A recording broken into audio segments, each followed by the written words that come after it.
Good evening, everybody. I'm Joe Dela Cruz, and this is the show Born Political. Welcome back. I'm not even counting the shows anymore. We've done a bunch. We've had people from all walks of life around town. This will be my second mayor tonight. I got the chance to interview Mayor Juan Melendez from the town of Groton. But tonight I'm very excited because we were talking before off stage, and there's a lot of things that we have in common. There's a lot of things that I think we're going to be able to talk about that a lot of you may not know about the city mayor, Keith Hedrick. We're going to get right into the interview because we only have a half hour. And before we started the show, we both realized that we talk an awful lot. So I'm going to get into it. And I am very, very happy that Keith was able to come here tonight. I'm actually really, really impressed with the job you've done, Keith. In this show, like I said, there's no gotcha questions. The reason I started the show was so folks could know and learn and understand about the folks that work and live and play in their town. And there's no other better pulse than finding out who the mayor is and who's leading our town right now. And I'm excited to expose who Keith is to us tonight because he's a great person, and I think you're going to agree with me after this interview. Keith, welcome to the show. Thank you, Joe. I really appreciate you giving me this opportunity. And you and I go back. We go way back. We do. We go back to when I was Republican a long time ago. Yep. And then I changed over to the Democratic Party. And then now I'm the mayor in the city. Started in May of 2017. Yep. We go way back. We do. And so a lot of times I ask people, and again, the Born Political part was I feel like we all have this political bone in our body. And we all do because we're always negotiating. It starts with, when you get candy and you're 12 years old and you negotiate with mom and dad how many pieces you can eat that night. Right. That's a political situation, and it usually doesn't end well. Some tears usually happen. But I think what drives a lot of people's political ideas and views is their family. Sure. And where they grew up, perhaps. So I always ask this question because I don't think a lot of people know, but where did you grow up? Where are you from? I grew up in North Carolina in a little town called Statesville, North Carolina. It's about 50 miles northwest of Charlotte. Grew up on a farm in a rural part of North Carolina. My mom and dad were both blue collar. Yep. And my dad had a sixth grade education and dropped out of school in order to help his family run the farm. He was the youngest of 9 children. Wow. And that's, the agrarian society that's what they did then. Yep. And they raised tobacco and vegetables and cows and stuff like that. And then my mom also grew up on a farm, and they both worked together at the same factory. And then the company came out with a policy that says you can't have husband and wife at the same factory. So dad left and went to a different factory, worked for International Paper. International Paper, they were up here. They were up here also. Absolutely. So International Paper, making cardboard boxes, that's what he did. Yep. And mom worked for Hunt Manufacturing. They made pencil sharpeners and inks and pens and all kinds of things like that. And, strong blue collar roots and hard work. Yep. And you don't complain much. You're responsible for your own fate kind of thing, lift yourself up by the bootstraps. You don't. But sixth grade though, in my mind, I think of, and that's probably way more because I think it's hard for someone that grew up in my era to try to wrap your head around someone not going to school after sixth grade. But I think it was really common when people were working farms in the family where you didn't have a choice. Well, and you're also talking back probably in the 30s or 40s. Yeah. So that's a long way away now. It is. My mom graduated high school. I graduated high school, and. But education wasn't that important to my family. Hard work was important. My dad said, as soon as you get out of high school, I'll get you a job on the factory. I'll get you, you can be on the floor. You can push around 400-pound pallets on a roller assembly. And I'm like, yeah, but I don't want to do that. Yeah. Right? And he's like, well, I just, we're out in the field. And he says, well, I think you might be lazy. And I said, well, I don't know that I'm lazy. I said, but Dad, I see what it's doing to you. You're working so hard. I said, so let me give you a scenario. You got a guy digging a ditch, and then you got another guy telling the guy where to dig the ditch. Yep. And then you got a guy up in the air-conditioned office that is figuring out who is going to dig what ditch where and who's going to tell them where to dig. Yep. I want to be up in the air conditioning. Yeah, and I think parents, in defense of your father, I think I could almost see that here's somebody that's in this country working, and he's able to somehow provide for his family, Right. And his dream would be to probably have the same life he had, but not thinking about what your dreams might be. Right. I think that's the conversation that we all have with our parents. Well, too. the other thing that's different in my family, for example, with my wife is second generation born here. I didn't start doing genealogy till I came up here, and the Navy brought me up here, but we did genealogy. I'm back into the middle 1700s, and I can't get out of North Carolina. I can't get back to the Pennsylvania Deutsch to go back to Germany. Okay. So, I mean, I'm like 8 or 9 generations here. Yeah. So there's a different mentality. Yeah. And most of my family, they were all farmers. Or, the farmers are hard workers, right? I mean, they weren't in manufacturing or in clothing or they didn't have, right? They didn't have a special niche that they stood out in, right? They were just regular folks. And then how big was your family, siblings? And I'm the oldest of three boys. So I'm the oldest, and then my next younger brother is 5 years younger than me. Yep. And then the next brother is 10 years younger than him. Wow. So there's 15-year difference between my youngest brother and I on his birthday. And then as soon as I turn my birthday, there's 16 years difference. Okay. So I helped raise him. Yeah. Right? I mean, it was almost like he was my son. I mean, I helped my mom and dad, and it's a family, right? You take care of the kids, and my dad always said, take care of the babies and take care of the old people. Now, he wasn't real delicate in the way he said stuff, but the bottom line is, our elders are the ones that got us here, and the young folks, the children, are the ones that are going to take care of us when we're old, and they're going to get us to the next step. Somehow, and it's funny you say that, because I was thinking about the other day, and somehow we've kind of lost that in our society a little. People ask me all the time about, Joe, don't you want to leave? You're gonna leave and go to Florida the second you can retire, or you're gonna go somewhere else and get away? And I honestly can't imagine. Well, first of all, I knew my mother was able to rely on my on both sides of grandparents. Right. So after school, I could walk to either grandparent's house. Yeah. I was safe. I was eating there. I was loved. It was my family. And then I've had that ability with my kids. If we need someone to watch my kids, and now it's become almost like in American culture, it's almost like, well, you shouldn't need anybody, and I don't think it's that you should necessarily need somebody, but the option should just be there. It should be almost automatic. And sometimes I see people retire at 60 years old or 65. It's like they spiked this football in life, and they say, you know what, I'm moving, and then but then I'll come up and I'll visit my grandkids during Christmas, and I'm not saying anything bad against people that do that. I just know for me, I can't. My daughter moved to Ledgard, and I was having a panic attack. When I found out, she's pregnant, and they're looking for a house. They want more land. They couldn't find enough space. I mean, he wanted to hunt, her husband. Right. So the reality was they weren't going to find something in Groton, and I was kind of devastated for a while. Then I realized 20 minutes is fine, but I can't imagine me being out of state. So for you, when you say those types of things, you did raise your brother, but I think that's a good thing. It is a good thing, and one of the things that my mom taught all the boys, but me in particular, she said, I don't want you to have to get married because you can't take care of yourself. So you're going to learn to cook, and you're going to learn to clean, and you're going to learn to sew. That's a good way to get you to do chores. And you're going to, absolutely. You're going to learn to do all the things inside. Yeah.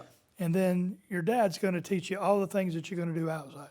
But it was all hard work. I mean, my mom and dad, I don't take vacation very well. And part of that is my mom and dad took vacation in the middle of canning season. So at peak harvest time, they took their 2 weeks of vacation to harvest and put away hundreds of jars of vegetables to get us through the winter and get us into the spring into the next year. That was putting the nuts away, right? For the so I know we could talk about your hometown and you being a child the whole time, but so now you talked about education probably not being like the main discussion in your home. It was probably and now you decide, hey, you know what? I'm graduating. and I'm going to go to college right away, or what was the path? Well, like I said, my dad wanted me to go to work.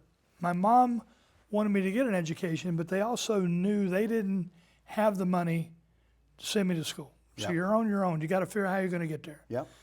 And I took college courses and those kind of things, but I talked to my guidance counselor. Yep. Said, why don't you think about joining the military? He said, and I talked to him later on, and several years later, and he said the reason he's wanting me to go to the military because he never thought I was going to amount to anything. And that was sad to hear, that your guidance counselor said, okay, you got to go to the military. Well, come to find out, and I was going to go to the military as a cook Yep. because I had worked in the deli. And I took this Armed Services Vocational Aptitude Battery Test, and I scored very well on that. And they said, oh no, you scored high enough. We want you to take this nuke field qualification test. And so I said, okay, what's that? And they told me, and I went and I took it, and I passed it. And they said, okay, you're going to go into the Navy in nuclear power. So I did. I went in there, but all along I wanted to get my degree. So I finished I went in nuclear power, got on board my submarine, did some courses there, and then I was on board the first submarine for a couple years. And then I went to a destroyer tender, which was still nuclear, and because I was a nuclear qualified machinist mate, Yep. and took care of the propulsion plant and all the nuclear stuff. Did you surprise yourself? So you took this test, the ASVAB. Were you surprised? I mean, because I think sometimes when you come from a house that's not solely circular around education, Right. Here you take this test. It must felt good to have someone say, "Hey, Well, you don't have to be a cook. You don't have to." Well, somebody said, you know what? You're smart. I want you to go do this. Now, I didn't understand quotas and that kind of stuff because I'm just a young kid. I'm 17. Yep. And but I said, but I want to cook. I said, no, you can cook on your own time. Well, you need to go do this. But I had a friend, my best friend at the time. His brother had a friend that went to the same program, and he come to me and he said,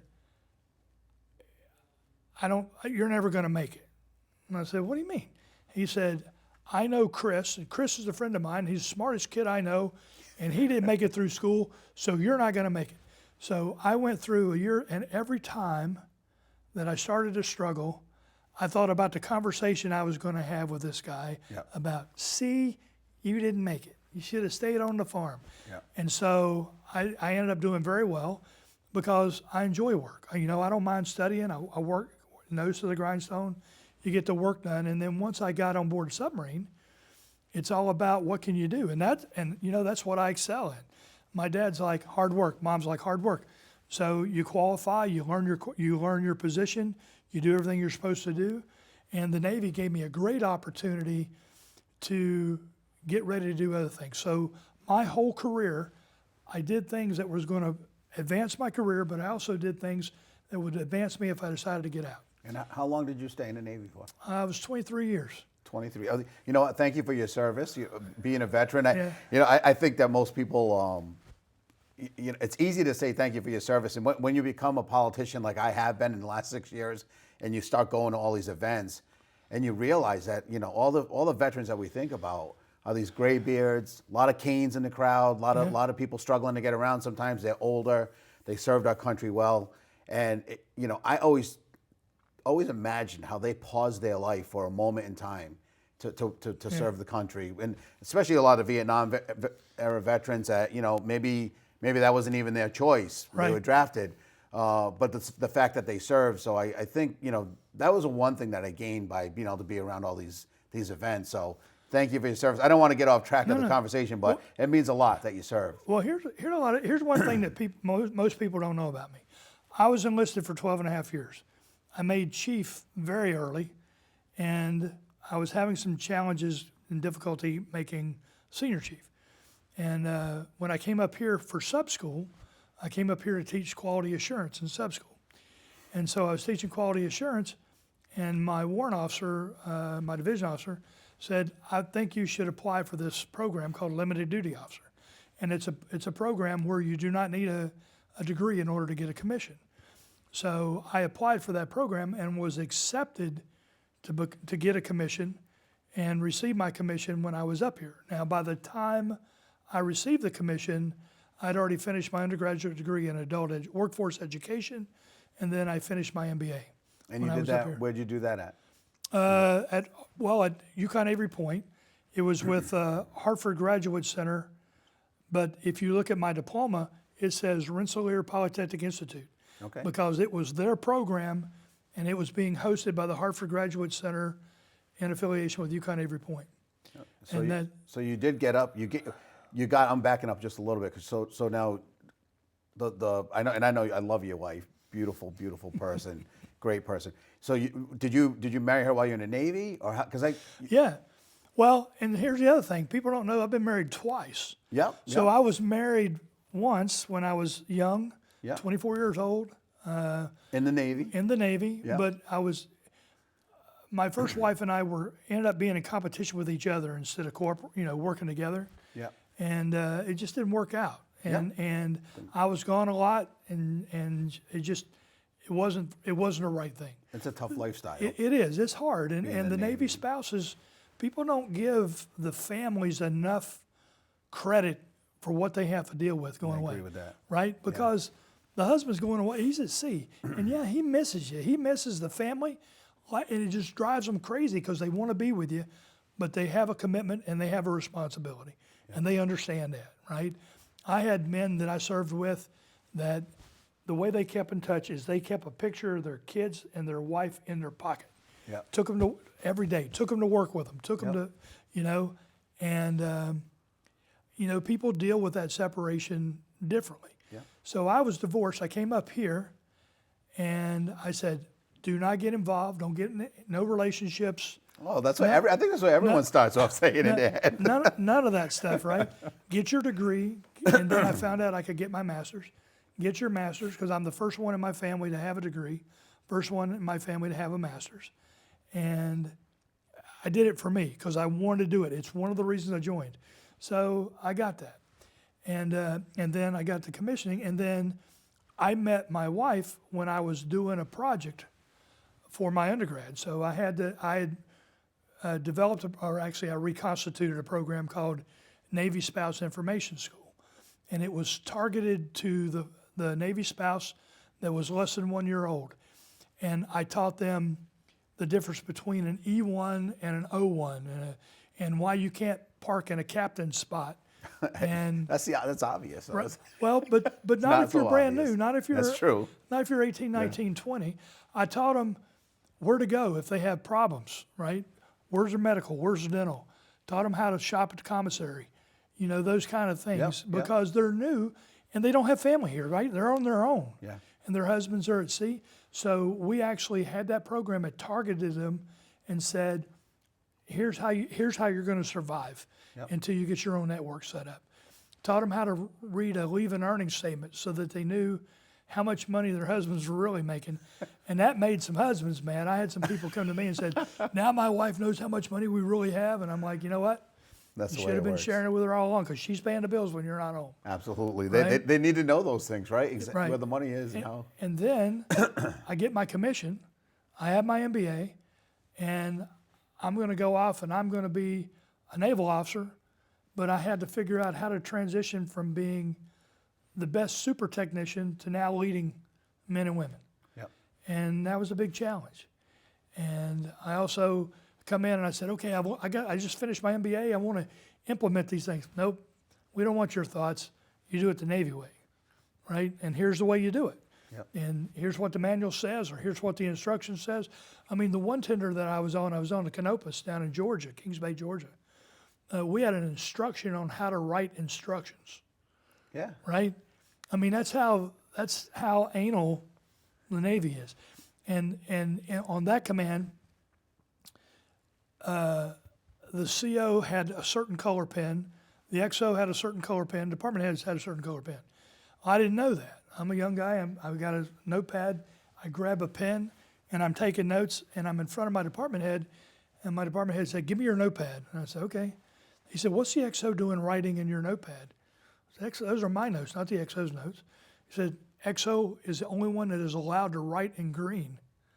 I'm like, are you serious? Yeah. How crazy is that? He said, did you not read the memo? I'm like, there's a memo that says what color the XO is going to write Well, I think that what's interesting, and I think, because you've been mayor for a while now, and people work with you on the council, the only, and it's not a criticism, what I hear about the mayor is, well, he's very matter of fact, and he needs to really, it's just exactly this way. And I tell everyone, because I've worked with a lot of folks in the Navy, the work I do, absolutely. the work that we do at Hillary Company, there are directions, and they need to be followed by the letter of the law. Right. And there is no gray area. It's all black and white. It makes things easier, but I think when people that haven't had military experience, I think it's hard for them to understand that, especially, and there's not a ton of politicians or former military that become mayors. Right.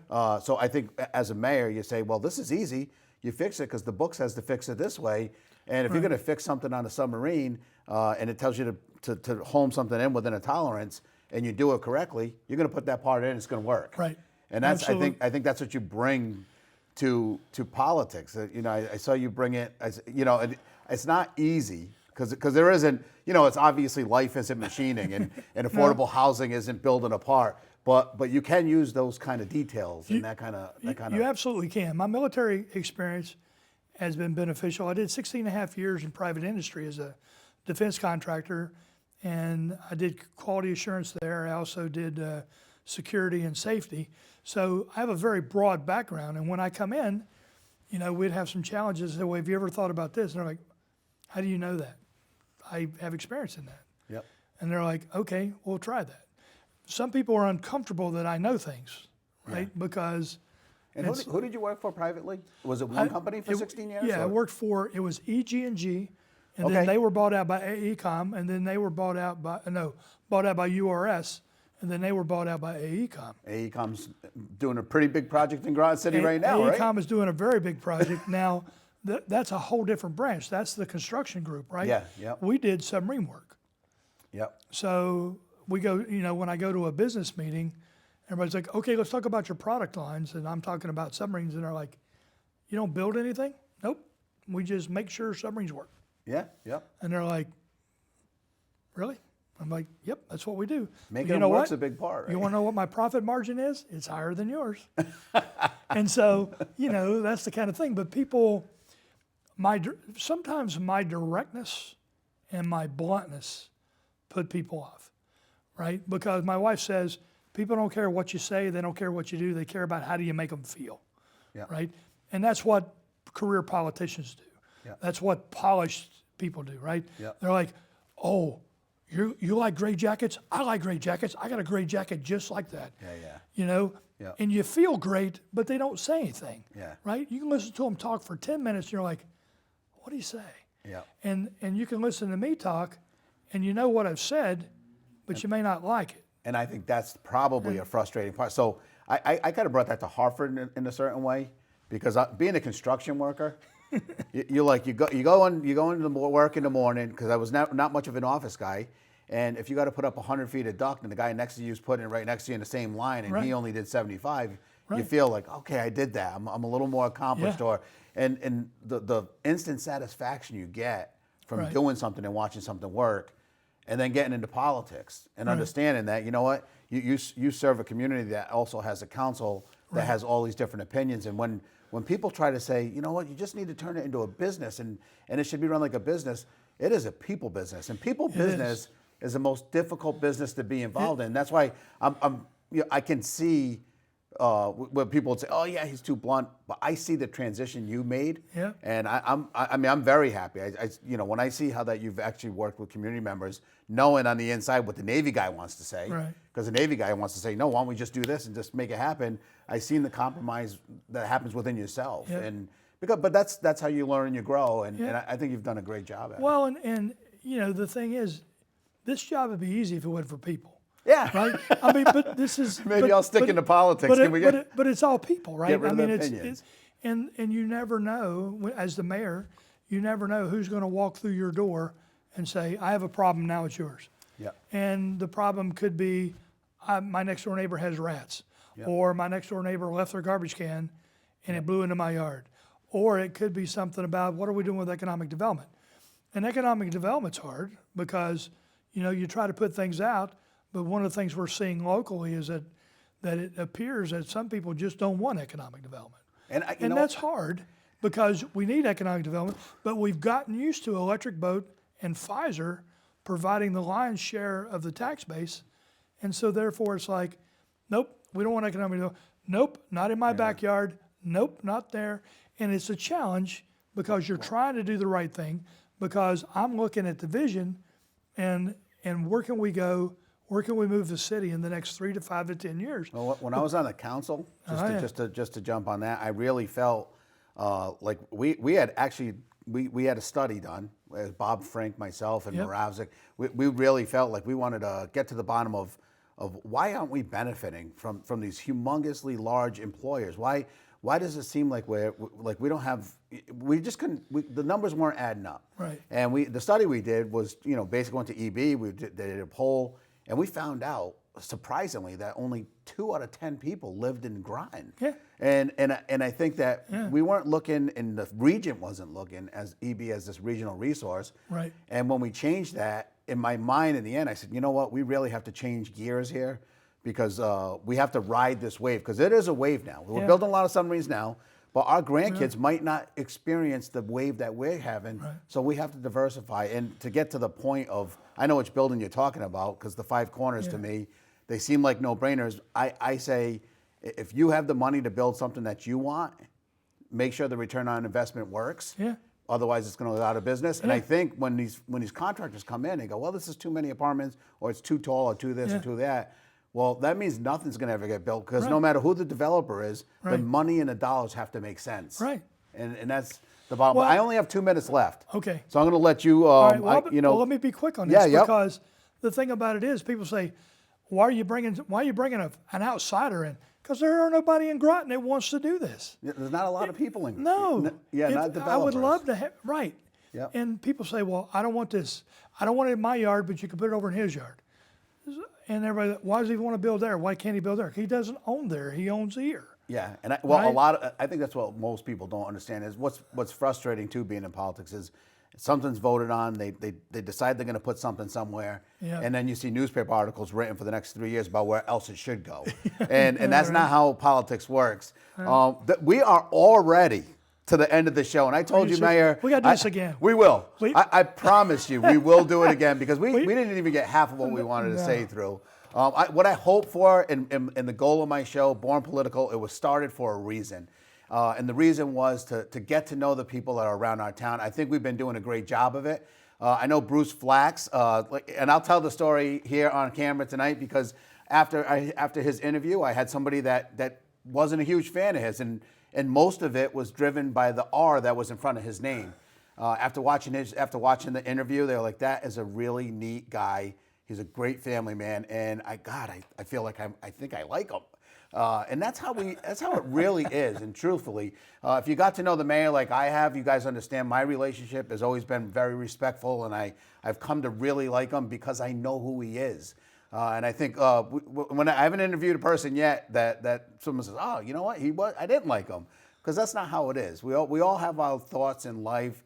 We may think a little differently sometimes, but in the end, we want our community to be better. So Born Political is trying to do that. I'm out of time. We'll see you next Thursday, guys. Mayor, thank you so much for being on the show. I appreciate it. It's absolutely my pleasure. Thank you.